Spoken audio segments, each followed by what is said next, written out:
या देवी सर्वभूतेषु शक्तिरूपेण संस्थिता नमस्तस्यै नमस्तस्यै नमस्तस्यै नमो नमः। क्लीं कृष्णाय नमः, गं गणपते नमः। ओम नमश्चंडिकाय नमश्चंडिकाय नमश्चंडिकाय ओम। कलौ चंडी विनायकों के अनुसार कलयुग में माँ चंडी, माँ दुर्गा और विनायक गणपति जी की प्रधानता सिद्ध है। जो शक्ति इस पूरे ब्रह्मांड को, बल्कि कहें तो लाखों करोड़ों ब्रह्मांडों को चलाती है, जो शक्ति हमारी बुद्धि को, वाणी को और हृदय को समझ, शब्द और भाव देती है, जो शक्ति देवताओं को कोई भी कार्य करने में सक्षम करती है और जो शक्ति धर्म, अर्थ, काम और मोक्ष चतुर्विध पुरुषार्थ को प्रदान करने वाली है, उसी शक्ति को हम माँ भगवती या माँ जगदम्बा कहते हैं और उनका शक्ति पर्व नवरात्र कहलाता है। नवरात्र शक्ति को समर्पित 9 दिन, माँ आदि शक्ति या माँ दुर्गा को समर्पित 9 दिन। ये 9 दिन और रातें बहुत शक्तिशाली होती हैं और माँ की शक्ति, डिवाइन फेमिनिन एनर्जी हमारे पृथ्वी लोक, हमारे स्फीयर के बहुत पास होती है। So it's very easy to connect to the Shakti, provided आप कुछ बेसिक चीजों का ध्यान रखें और अपने पूजा क्रम में नियमित रहें। इन 9 दिनों में पूजा, साधना, व्रत, नियम, स्तुति, स्रोत, पाठ इत्यादि करके हम शक्ति से बहुत इजीली कनेक्ट कर सकते हैं। ये समय मंत्रों, कवचों, नामावली इत्यादि को सिद्ध करने के लिए भी बहुत शक्तिशाली, बहुत पोटेंट होता है। 4 नवरात्रियों के बारे में ज्यादातर सबको पता है, जिसमें 2 प्रकट नवरात्रि होती हैं और 2 गुप्त। माघ नवरात्रि जो जनवरी फरवरी स्प्रिंग सीजन में आती है और आषाढ़ नवरात्रि जो जून जुलाई मानसून सीजन के आसपास आती है, गुप्त नवरात्रि कही जाती है। और चैत्र नवरात्रि जो मार्च अप्रैल हार्वेस्ट सीजन के आसपास आती है। और शारदीय नवरात्रि जिसके बारे में हम सभी को बहुत प्रमुखता से पता होता है और जो सितंबर अक्टूबर के आसपास आती है, इनको प्रकट नवरात्रि कहते हैं। इस पर्टिकुलर वीडियो में हम आषाढ़ नवरात्रि के बारे में बात करेंगे, जिसको वाराही नवरात्रि भी बोला जाता है। चूंकि आषाढ़ नवरात्रि गुप्त नवरात्रि है और माँ वाराही को भी समर्पित है, तो हम माँ वाराही के बारे में भी बात करेंगे। माँ वाराही जो त्रिपुर सुंदरी की सेना नायक है और जिनके नाम से यमराज भी पास आने से डरते हैं, और श्री दुर्गा कवच में जो आयु की रक्षा करती है। आषाढ़ नवरात्रि गुप्त नवरात्रि होती है। नॉर्मली गुप्त नवरात्रि महाविद्या साधना के लिए बहुत महत्वपूर्ण होती है और प्रकट नवरात्रि में माँ दुर्गा के 9 स्वरूपों की पूजा आराधना की जाती है। गुप्त नवरात्रि में इन जनरल साधना, तप, जप पर ज्यादा बल दिया जाता है और आप माँ के किसी भी स्वरूप की साधना कर सकते हैं, क्योंकि अंततः हर देवी स्वरूप माँ आदि शक्ति का ही स्वरूप है। मेन पॉइंट ये है कि ये समय एक बहुत अद्भुत शक्ति काल है और हर शक्ति साधक, बल्कि हर मनुष्य को, हर स्त्री, हर पुरुष को माँ के किसी न किसी स्वरूप की साधना आराधना जरूर करनी चाहिए, क्योंकि एनर्जीज हमारे बहुत पास हैं और हमको बस थोड़ी सी कोशिश करके हमको अपने आप को उनसे कनेक्ट जरूर करना चाहिए। सबसे पहले हम बात करेंगे कि अगर आपको शक्ति पूजा, शक्ति साधना के बारे में कुछ भी नहीं पता है तो शुरुआत कहाँ से करें, माँ की शक्तियों से खुद को कनेक्ट कैसे करें। इस वीडियो में दिए गए विधान कोई भी कर सकता है, चाहे वो दीक्षित हो या अदीक्षित, बिगनर्स हो और नॉट सो बिगनर। पर सबसे पहले कुछ बेसिक चीजें जिनका आपको हर नवरात्रि में ख्याल रखना चाहिए, बल्कि मैं तो कहूंगी कि आपको ये बातें अपने जीवन में उतार लेनी चाहिए, क्योंकि शक्ति साधना सिर्फ मंत्रों को चुनकर उनका जप नहीं होता है, बल्कि शक्ति साधना एक लाइफस्टाइल चेंज है, जिसमें पहले हम खुद को माँ की ऊर्जाओं, उनकी एनर्जीज से अलाइन करते हैं, उनके अनुकूल बनाते हैं और फिर जी जान लगाकर तपस्या कर हम अपना जप तप शुरू करते हैं। और फिर इसके बाद जो हमें रिजल्ट्स मिलते हैं, उसमें आपको कोई रोक नहीं सकता है कि आप माँ के किसी भी स्वरूप से कनेक्ट होने से खुद को रोक सकें। और जो भी आपका उद्देश्य है, जो भी आपका ऑब्जेक्टिव है आपकी साधना करने का, चाहे वो कोई भौतिक उद्देश्य हो, चाहे वो कोई आध्यात्मिक उद्देश्य हो जैसे मोक्ष, आपको उसको पाने से कोई रोक नहीं सकता है। तो सबसे पहले है सात्विक खाना पीना। सात्विक भोजन करें और हो सके तो उपवास करें, मतलब एक समय भोजन करें। ये आपके ऊपर है आप कैसे उपवास करना चाहते हैं, लेकिन कम से कम आप ऐसा कर सकते हैं कि सिर्फ एक समय ही भोजन करें। नॉन वेज, अल्कोहल, एग्स, लहसुन, प्याज, इन सब से थोड़ा दूर रहें तो ज्यादा अच्छा है। और ये सब खासकर नवरात्रों के लिए कहा गया है। नवरात्रों के बाद आप अपना रेगुलर ईटिंग पैटर्न स्टार्ट कर सकते हैं। उसके बाद स्त्रियों, बच्चों, असहाय लोग, वृद्ध लोग, माता पिता, पशु पक्षी, पेड़ पौधों के प्रति सम्मानजनक और दयालु रहें। Basically everything that is living and non living, लोग, हमारे आसपास का एनवायरनमेंट, प्रकृति, इन सब के प्रति हमें माइंडफुल रहना पड़ेगा। अगर आप ये सब नहीं करते हैं और सिर्फ 2 समय माँ के आगे दिया जलाकर सोचते हैं कि सब ठीक है, तो ये आपका भ्रम है। भाषा और स्वभाव पर नियंत्रण, एक तरफ माँ बहन की गाली देना और दूसरी तरफ शक्ति साधना करने की कोशिश करना आपको सिर्फ और सिर्फ नेट रिजल्ट 0 ही देगा, इफ नॉट नेगेटिव। माँ भगवती, माँ आदि शक्ति ने एक स्त्री रूप का चुनाव किया है अपनी लीलाएं रचने के लिए। हर स्त्री माँ का ही अंश मानी जाती है। बिना स्त्रियों का सम्मान किए आप शक्ति तत्व को कभी समझ नहीं पाएंगे, और ये बात स्त्री और पुरुष दोनों के लिए है। हर कन्या, हर स्त्री का हमें सम्मान करना चाहिए। पूरे नवरात्रों में सुबह शाम कम से कम 20-30 मिनट पूजा आराधना के लिए जरूर निकालें। सुबह शाम दिया जलाएं, और अगर अखंड ज्योति की स्थापना कर सकते हैं तो उसका प्रबंध करें। आंख बंद करके कम से कम 10 मिनट माँ का ध्यान सुबह शाम जरूर करें, और अपने मंदिर की साफ सफाई का विशेष ध्यान रखें। इसके साथ साथ अपनी सफाई का भी ध्यान रखें। नहाएं धोएं, हाथ अपने साफ रखें मंदिर में जाने से पहले। ये सब छोटी छोटी बातें हैं जिनका आपको ध्यान रखना चाहिए। फिर सबसे इम्पोर्टेंट जो होता है और जिस पे मैं हमेशा बहुत ज्यादा जोर देती हूँ, वो है अष्टांग योग का पालन करना, जिसके अंडर यम नियम ब्रह्मचर्य वगैरह आता है। आपको ऋषि पतंजलि का अष्टांग योग एक बार जरूर पढ़ना चाहिए। आपको समझना चाहिए कि किस तरह से हमें अपना जीवन जीने की शिक्षा दी गई है, और इन छोटे छोटे लेसन्स को हमें अपने जीवन में उतारने का प्रयास करना चाहिए। देखिए, energy, divine energy, even though it's a divine energy, but it's a form of energy. ये एक ऊर्जा का स्वरूप है, और हमारा शरीर जो है वो एक वेसल है। हम जब साधना करते हैं तो हम इस डिवाइन एनर्जी को, इस दैवीय ऊर्जा को हम अपने शरीर में समाहित करने की, उसमें आत्मसात करने की कोशिश कर रहे हैं। अगर हम अपने शरीर को उस ऊर्जा के लायक नहीं बनाएंगे तो या तो वो हमारे शरीर का कुछ नुकसान करेगी, क्योंकि हमारा शरीर उस ऊर्जा को झेलने लायक ही नहीं है, या फिर वो ऊर्जा हो सकता है हम तक पहुंचे ही ना। तो सबसे पहला जो हमारा स्टेप है वो है हम अपने शरीर को, इस देह को, मनुष्य देह को, हम अपने मन को, हम अपने शरीर को शुद्ध और माँ की ऊर्जाओं के अनुकूल बनाएं। और इस पूरे ऑब्जेक्टिव को अचीव करने के लिए आपको अष्टांग योग, यम नियम, ब्रह्मचर्य, ये सब बहुत हेल्प करेगा। फिर हम बात करते हैं भक्ति की। क्या सिर्फ साधना ही इम्पोर्टेंट होती है? साधना और भक्ति में बड़ा कौन? मेरा ये मानना है साधना में बहुत शक्ति होती है, साधना के रिजल्ट्स हमेशा मिलते हैं, पर भक्ति की शक्ति जो है वो सीमाहीन है। भक्ति का एक भाव होता है श्रवण, माने सुनना, माँ की शौर्य गाथाएं सुनना और भाव विभोर हो जाना, माँ के भिन्न भिन्न स्वरूपों के बारे में पढ़ना और सुनना।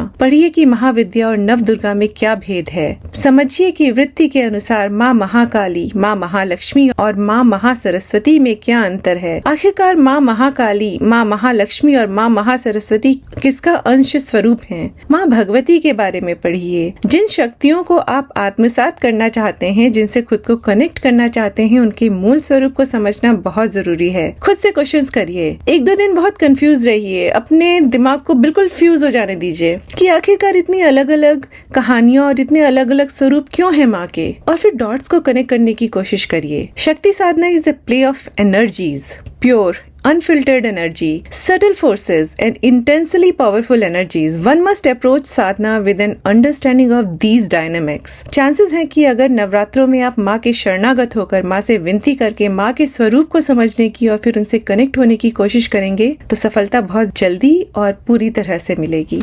अब आप सोचेंगे कि माँ के स्वरूप के बारे में कहाँ पढ़ें, किन मंत्रों का अनुष्ठान या पुरुष चरण करें। सबसे पहले मैं आपको बोलूंगी कि अगर आपको शक्ति अपनी तरफ आकर्षित करती है, अगर आप नवरात्रों में कुछ विशेष करना चाहते हैं, तो आप देवी भागवत पुराण का पाठ करना या सुनना शुरू करिए। देवी भागवत पुराण में लिखा है कि सभी मनुष्यों को वर्ष की 4 नवरात्रियों में देवी भागवत पुराण का पाठ करना या सुनना चाहिए। अब अंत में जाकर देवी भागवत पुराण में ये भी लिखा है कि स्त्री पाठ को खुद ना पढ़े पर सुने, और इसको लेकर कुछ लोगों को आपत्ति होती है कि आप स्त्री होकर पुराण का पाठ कैसे कर रही हैं। मैं बोलूंगी ये आपका निजी निर्णय है कि आप क्या करते हैं। मेरा मानना है कि बहुत सी बातें हैं पुराणों में जो आज के संदर्भ में तर्कसंगत नहीं है और न ही मानी जाती हैं, जैसे शौच शुद्धि की प्रक्रिया और सती प्रथा। बिना इन विषयों के डिटेल में गए मैं सिर्फ यही कहूंगी कि आज कोई भी इन प्रक्रियाओं या प्रथा का पालन नहीं करता है और न करना चाहिए। चाहिए। उसी तरह एक स्त्री जो पुराण को सुन सकती है लेकिन पढ़ नहीं सकती है, तो ये बिल्कुल भी तर्क संगत नहीं है। वेदों की कई ऋचाएं ऋषिकाओं द्वारा लिखी गई हैं। माँ भगवती स्वयं एक स्त्री रूप लेकर अपनी लीलाएं रचती हैं और मार्कंडेय पुराण में स्पष्ट लिखा है हर स्त्री माँ का ही अंश है। जो ज्ञान हम सुन सकते हैं उसको स्वयं हम पढ़ क्यों नहीं सकते? पुराण रचे ही सामान्य मनुष्यों के लिए गए थे। अब आपको क्या करना है इसका निर्णय आप लें, पर सभी 4 नवरात्रों में गुप्त और प्रकट देवी भागवत पुराण पढ़ने और सुनने का प्रावधान बताया गया है। मैं इतना जरूर बोलूंगी कि अगर आपने देवी भागवत पुराण पढ़ना या सुनना किया तो माँ से रिलेटेड, शक्ति से रिलेटेड आपके बहुत सारे कंसेप्ट्स यहीं क्लियर हो जाएंगे। फिर जो दूसरा बहुत शक्तिशाली पाठ है वो है दुर्गा सप्तशती का पाठ। दुर्गा सप्तशती सभी मनुष्यों के लिए कामधेनु समान है। कोई भी मनुष्य किसी भी भीषण परिस्थिति में घिरा हो, राजा हो या रंक, कोई किनारा न दिखाई दे रहा हो, अगर वो दुर्गा सप्तशती का आश्रय ले तो माँ भगवती उसका कल्याण अवश्य ही करती हैं। सप्तशती का प्रत्येक श्लोक मंत्र स्वरूप है। दुर्गा सप्तशती का पाठ आपका जीवन बदल कर रख सकता है और अगर आप शक्ति के इस पाठ को शक्ति पर्व पर करते हैं तो माँ भगवती स्वयं ढाल लेकर आपके साथ हमेशा खड़ी रहेंगी। पाठ आप हिंदी या संस्कृत में कर सकते हैं। दुर्गा सप्तशती शापित और कीलित है और इसकी पूरी विधि इस वीडियो में दी गई है, जिसको मैंने डिस्क्रिप्शन में ऐड कर दिया है। इस पाठ को करने के कुछ विशेष नियम भी होते हैं जो आपको एक दूसरे वीडियो में मिल जाएंगे और ये दोनों वीडियो में डिस्क्रिप्शन सेक्शन में ऐड कर दूंगी। फिर आप माँ की किसी भी रूप से संबंधित स्तुति, स्रोत, नामावली, चालीसा, कवच, नामाक्षरी मंत्र, हृदय चालीसा इत्यादि पढ़ सकते हैं। आप इनका अनुष्ठान भी कर सकते हैं या चाहें तो पुरुष चरण भी कर सकते हैं। अनुष्ठान और पुरुष चरण क्या होते हैं, शक्ति साधना कैसे करें, इसके विषय में भी एक वीडियो है जो मैं डिस्क्रिप्शन में ऐड कर दूंगी। फिर आपको ध्यान रखना चाहिए कि माँ के सभी काम भैरव बाबा करते हैं। उनका ध्यान पूजन भी बहुत जरूरी होता है। शक्ति पूजन और साधना के साथ गृहस्थ लोगों को बटुक भैरव बाबा की घर में स्थापना और पूजा अर्चन जरूर करना चाहिए। आपके घर की प्रोटेक्शन जो होती है वो भैरव बाबा करते हैं। माँ के सारे काम भैरव बाबा करते हैं। आपके घर परिवार, आपके बच्चों की रक्षा, उनका बचाव भैरव बाबा करते हैं। अपनी नित्य की पूजा आराधना में आपको गुरु, गणपति, शिव और बटुक भैरव बाबा को स्थान जरूर देना चाहिए। इनके साथ साथ जो भी आपके कुल देवी देवता हैं, इष्ट देवता इत्यादि हैं, उनको भी नमन और पूजन जरूर करना चाहिए। मन में उनका ध्यान लाना ही अपने आप में बहुत शुभ होता है। इसके साथ साथ अगर आप कुछ और करना चाहते हैं तो आप इनमें से कुछ भी मन में सोचकर उसका नियमित पाठ कर सकते हैं, जैसे माँ की सप्तश्लोकी दुर्गा, फिर श्री दुर्गा स्तोत्र शतनाम स्तोत्रम, जिसमें माँ दुर्गा के 108 नाम हैं, माँ का कवच, अर्गला स्रोत, कीलक, तंत्रोक्त देवी सूक्तम, फिर माँ की मानस पूजा जिसको श्री दुर्गा मानस पूजा कहा गया है, और फिर माँ दुर्गा के चमत्कारी 32 नाम, क्षमा प्रार्थना जरूर करनी चाहिए। फिर सप्तशती के कुछ सिद्ध संपुट मंत्र हैं जिसमें से आप कोई भी कर सकते हैं और ये सब आपको गीता प्रेस की दुर्गा सप्तशती बुक में मिल जाएगा। अगर आपके पास बुक नहीं है तो ऑनलाइन लाइब्रेरी में ये बुक अवेलेबल है, आप वहां से इसको डाउनलोड कर सकते हैं या आप वहां से इसका एटलीस्ट प्रिंट आउट ले सकते हैं और आपको ये सारी चीजें वहां से मिल जाएंगी। अगर आप बिल्कुल ही बेसिक करना चाहते हैं, कुछ आप बिल्कुल बिगिनर हैं, आपने कभी कुछ ज्यादा किया ही नहीं है माँ दुर्गा के लिए, तो आप दुर्गा चालीसा और अखंड ज्योत से स्टार्ट कर सकते हैं। या अखंड ज्योत अगर नहीं भी जला पाए तो एक नियमित अभ्यास सुबह और शाम को दिया जलाना और दोनों टाइम दुर्गा चालीसा का पाठ करना। अगर आप इतना भी करेंगे तो आप माँ की शक्तियों से कनेक्ट होना शुरू हो जाएंगे। चूंकि आषाढ़ नवरात्रि गुप्त नवरात्रि है और माँ वाराही को भी समर्पित है, तो हमें 10 महाविद्या और माँ वाराही के बारे में भी थोड़ा समझना चाहिए। गुप्त नवरात्रि 10 महाविद्या साधना के लिए एक बहुत शक्तिशाली समय है। In fact it's immensely potent for शक्ति साधना। 10 महाविद्या को समझने के लिए हम इन शॉर्ट माँ भगवती के मूल स्वरूप, मूल प्रकृति को समझने की कोशिश करते हैं। श्री देवी भागवत पुराण में लिखा है आदि पराशक्ति, जिनको हम मूल प्रकृति भी बोलते हैं, और देवी के विविध रूप स्वरूप सब एक ही हैं। देवी भागवत पुराण के अनुसार आदि पराशक्ति ने विश्व की संरचना के लिए 3 गुणों के आधार पर, जो कि तामसिक, राजसिक और सात्विक है, ब्रह्मा, विष्णु और महेश को अपने अंश से प्रकट किया। उसके बाद माँ आदिशक्ति ने ही अपने अंश से राजसिक, तामसिक और सात्विक गुणों से युक्त 3 महाशक्तियों को प्रकट किया, जो माँ महासरस्वती, माँ महालक्ष्मी और माँ महाकाली थीं। फिर माँ दुर्गा कौन है? अगर आप मार्कंडेय पुराण में पढ़ें तो माँ दुर्गा का प्राकट्य सभी देवताओं की शक्तियों को मिलाकर हुआ है। माँ दुर्गा को मूल प्रकृति भी बोला जाता है। माँ दुर्गा ही आदि पराशक्ति भी कही गई है, पर कहीं कहीं माँ दुर्गा को माँ पार्वती या कहीं माँ महाकाली के संदर्भ में भी लिया गया है। 10 महाविद्याओं का वर्णन आपको देवी पुराण और देवी भागवत पुराण में मिलेगा, जिसमें 10 महाविद्याओं का प्राकट्य माँ सती, जो कि माँ पार्वती का ही पूर्व रूप थी, उनसे हुआ है। तो आप देखें, मूल प्रकृति एक ही है, जिनको हम माँ आदि पराशक्ति, माँ जगदम्बा या माँ दुर्गा कहते हैं, और उन्हीं से 3 महाशक्तियों का प्राकट्य हुआ है, माँ महाकाली, माँ महालक्ष्मी और माँ महासरस्वती। दुर्गा सप्तशती के 3 चरित्र भी इन 3 महाशक्तियों को ही समर्पित हैं, और देवियों की जितने भी भिन्न भिन्न स्वरूप आपको दिखाई देते हैं, वो सब अंततः माँ आदि पराशक्ति के ही कोई न कोई रूप हैं। फिर माँ वाराही कौन है? माँ वाराही सप्त मातृकाओं में से एक है और उनका उल्लेख आपको कई शास्त्रों में मिलेगा। माँ वाराही का उल्लेख माँ दुर्गा के 108 नामों में भी आता है। माँ वाराही का वर्णन माँ दुर्गा के कवच में भी है, जिसमें माँ वाराही भैंसे पर सवारी करती हैं तथा दक्षिण दिशा में अपने भक्तों की रक्षा करती हैं। कवच में विनती की गई है कि माँ वाराही हमारी आयु की रक्षा करें। फिर माँ का वर्णन आपको दुर्गा सप्तशती के 8वें अध्याय में मिलेगा, जिसमें वर्णित है वाराही शक्ति ने कितनों को अपनी थूथन की मार से नष्ट किया, दाढ़ों के अग्रभाग से कितनों की छाती छेद डाली तथा कितने ही दैत्य उनके चक्र की चोट से विदीर्ण होकर गिर पड़े। कौमारी ने शक्ति से, वाराही ने खड्ग से और माहेश्वरी ने त्रिशूल से महादैत्य रक्त बीज को घायल किया। वैकृतिकम रहस्य में भी कहा गया है, जब शुंभासुर का संहार करने वाली अष्टभुजा देवी की पूजा करनी हो, तब उनके साथ उनकी 9 शक्तियों का और दक्षिण भाग में रुद्र एवं वाम भाग में गणेश जी का भी पूजन करना चाहिए। ब्राह्मी, माहेश्वरी, कौमारी, वैष्णवी, वाराही, नारसिंही, ऐन्द्री, शिवदूती तथा चामुंडा, ये अष्टभुजा माँ की 9 शक्तियाँ हैं, जिनकी पूजा माँ अष्टभुजा के साथ करनी चाहिए। तो ये सब देवियाँ कौन हैं? अगर आप देखें तो ये सब देवियाँ सभी देवों की शक्तियाँ ही हैं। जैसे ब्राह्मी ब्रह्मा की शक्ति है, माहेश्वरी माहेश्वर की शक्ति है, वाराही वाराह अवतार जो भगवान विष्णु के वाराह अवतार थे उनकी शक्ति है, नारसिंही भगवान नरसिंह की शक्ति है।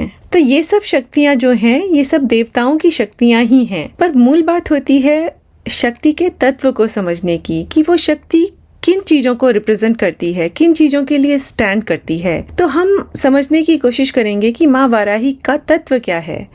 माँ वाराही माँ त्रिपुर सुंदरी की सेना की कमांडर इन चीफ भी कही जाती हैं। माँ वाराही शत्रु संहार करने में, दंड देने में, अपने भक्तों के प्रति असीम करुणा देने में, तुरंत फल देने में, नकारात्मक शक्तियों से रक्षा करने में, इन सब चीजों के लिए माँ वाराही का आवाहन किया जाता है। She is fiercely protective and blesses devotees with courage, abundance, protection, strength and confidence। इन सब चीजों के लिए माँ वाराही स्टैंड करती हैं। माँ वाराही आयु की रक्षा करती हैं, इसलिए उनके साधक लंबी आयु वाले और निरोगी होते हैं। माँ ब्लैक मैजिक और तांत्रिक अटैक से भी साधकों की रक्षा करती हैं। पर साथ ही साथ अगर हम खुद पथ भ्रष्ट होकर भटकने लगेंगे तो माँ एक स्ट्रिक्ट माँ की तरह हमको पकड़कर सही रास्ते पर भी लेकर आती हैं। She is a fierce fighter and she aspects the same from us.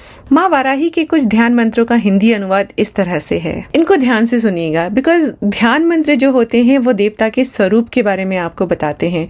और जब भी आप किसी देवता की पूजा आराधना या साधना करते हैं तो आपको उनके ध्यान मंत्रों पर ध्यान करके उनका जप करना चाहिए। माँ वाराही का एक ध्यान मंत्र का हिंदी अनुवाद इस तरह से है, विद्युत के समान कांति वाली, अपने चारों कर कमलों में क्रमशः पाश, शक्ति, मुद्गर एवं अंकुश धारण किए हुए त्रिनेत्रा वाराही देवी हमारे शत्रुओं को अपने नेत्रों से निकलने वाली अग्नि से भस्म कर दें। तो देखिए यहाँ पे माँ का प्रोटेक्टिव रूप सामने आता है। फिर वार्ताली माँ का ध्यान किस तरह से किया जाता है, अंकुश से शत्रु को पकड़कर उसे पाश से दृढ़ता पूर्वक बांधकर गदा से शत्रु के सिर पर बार बार प्रहार करती हुई वार्ताली का ध्यान करें। यहाँ पे माँ का बहुत विध्वंस रूप सामने आता है। शत्रुओं के लिए माँ के मन में कोई दया नहीं है, असुरों के लिए माँ के मन में कोई दया नहीं है। फिर स्वप्न वाराही का वर्णन भी मंत्र महोदधि में आता है, जो जन समूह को वश करने की क्षमता अपने साधकों लोगों को प्रदान करती हैं। माँ वाराही की पूजा रात में करने का विधान है। पंचोपचार पद्धति से माँ की पूजा करें और माँ को उबले शकरकंदे, उड़द दाल, वड़ा, अनार इत्यादि चीजों का भोग चढ़ाएं। उसके बाद आप माँ वाराही की नामावली, स्तुति, स्रोत या कवच का पाठ कर सकते हैं। माँ वाराही के गायत्री मंत्र का भी आप जाप कर सकते हैं। इस तरह से आप नवरात्रि में माँ की शक्तियों से, उनकी एनर्जी से कनेक्ट होने की कोशिश कर सकते हैं और धीरे धीरे अपनी शक्ति साधना को और ऊंचे स्तर पर ले जा सकते हैं। हमारे जीवन में जो कुछ भी शुभ, सौभाग्यदायक और चलायमान है वो सब माँ भगवती की अनुकंपा से ही है। संसार में ऐसा कुछ भी नहीं है जो हम उनकी शरणागत जाकर प्राप्त न कर सकें। बस हमें खुद को उनके अनुकूल बनाना है। अगर आपको किसी भी पूजा विधान से संबंधित कोई प्रश्न हो तो आप मुझे कमेंट में लिखकर बताएं। मैं अपनी क्षमता अनुसार उत्तर देने की पूरी कोशिश करूंगी। शक्ति के इस पर्व को व्यर्थ न जाने दें और चाहे एक नियमित क्रम में सिर्फ एक दिया जलाकर ही सही, पर माँ की पूजा आराधना जरूर करें। आशा है आपका दिन शुभ हो।